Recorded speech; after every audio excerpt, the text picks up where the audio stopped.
welcome back, Thresholds and Transits. My name is Megan. I'm happy that you're here. Today we are talking about April 2026 horoscopes, and this is for Virgo rising. Now, Virgo's in the third house in the Thema Mundi, the house of communication, craft, discernment, and the skilled use of language. Mercury rules here in both its domicile and its exaltation. Virgo rising people experience the self as an instrument of precision. The wound that shows up again and again in this placement is the belief that you are only valuable when you are useful. My dear Virgos, welcome back. I'm Megan. I'm an astrology student, and as I am learning things, I'm sharing them here, which makes it really fun for me that you are here. If you like how I work, you can visit my website, meganriley.eu, and schedule a reading. I have several different options available to you. I have a donation-based reading, and that's for astrological transits and what's happening in the sky right now, and your chart. I also have donation-based readings. That is donation-based readings. I also have sliding scale readings with regards to your natal chart and what was happening in the sky the moment that you took your first breath. And I have intuitive readings that are available. If you knew me then you know that I'm pretty good at that. So meganriley.eu has all that information and more, and I would love to hear from you. I'd love it if you follow me along. I'd also really love it if you tell me how this is resonating for you. How is what I'm talking about showing up for you in your life? Because that's also helping me. I'm also learning from that and learning from how you're sharing. Also, welcome to the haters. I'm happy that you're here as well. That means that I'm doing something right and that this is the channel is getting out further. Okay, so welcome back. This is your April 2026 for Virgo rising. The South Node is currently in Virgo. It sits on your ascendant and near your body.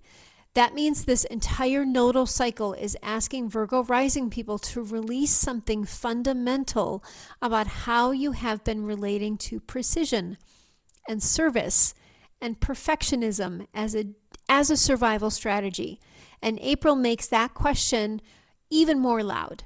So let's start with the nodal axis because it is doing something specific for your sign right now. The South Node is at 6 to 8 degrees Virgo this month, very near your ascendant, touching the body and the self of Virgo rising. The South Node is not bad. It is a place of deep familiarity. It's what I say, the low-hanging fruit.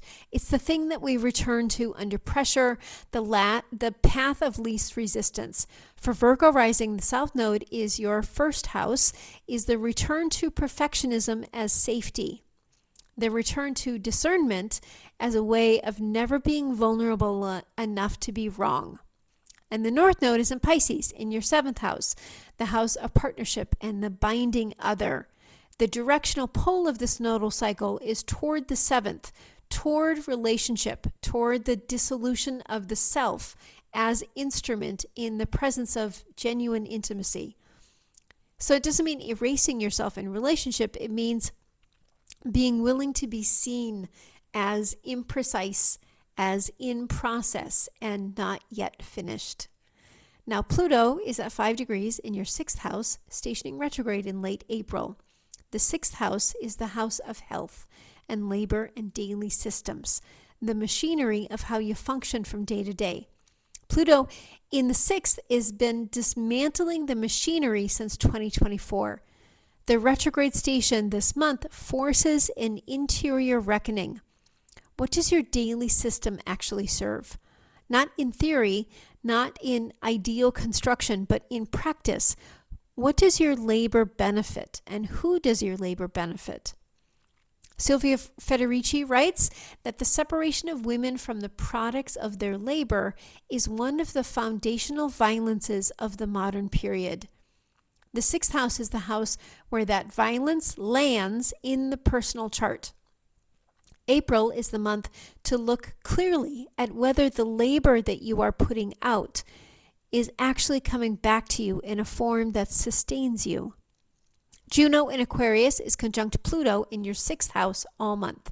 Juno is the partner who demanded structural equality in the contract.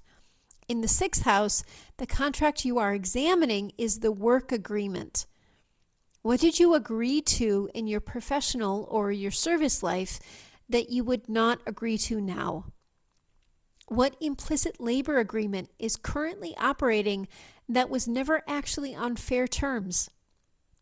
Saturn in Aries, Neptune in Aries, and Mars ingressing into Aries on April 12th are all moving through your 8th house of shared resources and transformation and psychological depth and what is buried in the territory of the merger.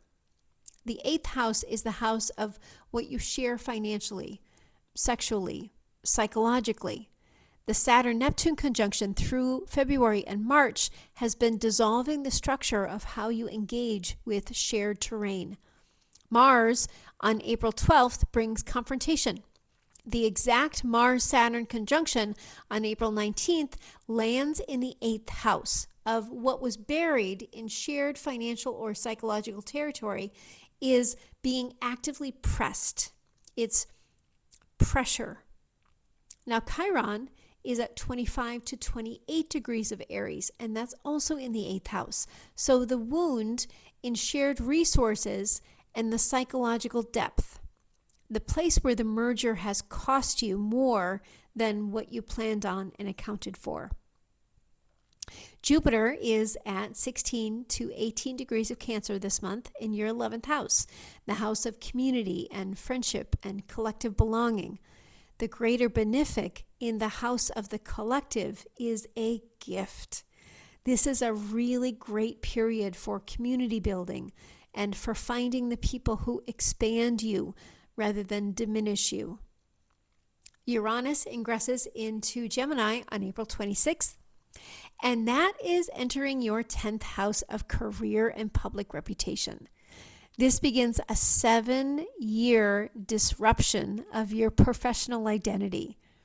So how are you known publicly? The structure of your career, the role that you've been playing in professional life, all of this is about to be subject to Uranian disruption. Not necessarily destruction, but revolution. So what is not authentically yours in your professional presentation is going to become harder to maintain. Mercury, your ruling planet, moves through Pisces in your 7th, and then into Aries in your 8th, and then into Taurus in your 9th across the course of April. Your ruler traces a path from partnership through depth to philosophy. The language that you have for your own inner life follows that same arc, from partnership to depth to philosophy. And then the goddess asteroids. Vesta in Pisces is in your 7th house, the sacred flame in the house of partnership. Vesta in the 7th asks whether the devotion that you have been bringing to your relationships is genuine offering, or the loss of the flame may be itself. Vesta in Pisces is the risk of devotion without boundary, of the sacred that dissolves into the other and cannot find its way back. And then Black Moon Lilith in Sagittarius is in your 4th house, the house of home and private life, the refusal that was driven out of the family, the wildness that the domestic space could not contain, what was exiled from your home for being too much. So hold these questions, dear Virgos, as we go through the month, and I'll put these in the description box below. First, the South Node is in your own sign. What are you releasing about perfectionism as a survival strategy? Where has your precision become a way of never being vulnerable enough to be wrong? Pluto is stationing in your 6th house. What does your daily system actually serve? Whose labor calculus are you still operating under? Third, Saturn, Neptune, and Mars are all in your 8th house. So what are you sharing financially, psychologically, intimately, that you have never fully accounted for? What transformation is being demanded in the territory of merger? Fourth, Uranus is entering your 10th house. So what disruption is coming from your professional identity? And is your current career actually built for the person that you are, or the person, someone you needed to be? And 5th, Jupiter is in your 11th house. Who is your community, actually? Not the people you feel obligated to, but the ones who genuinely expand you. That is your April horoscope, Virgo rising. The service can be institutionalized, or it can be lived from inside of a fully inhabited self. April's asking, which one are you going to be? I'll see you in the next one.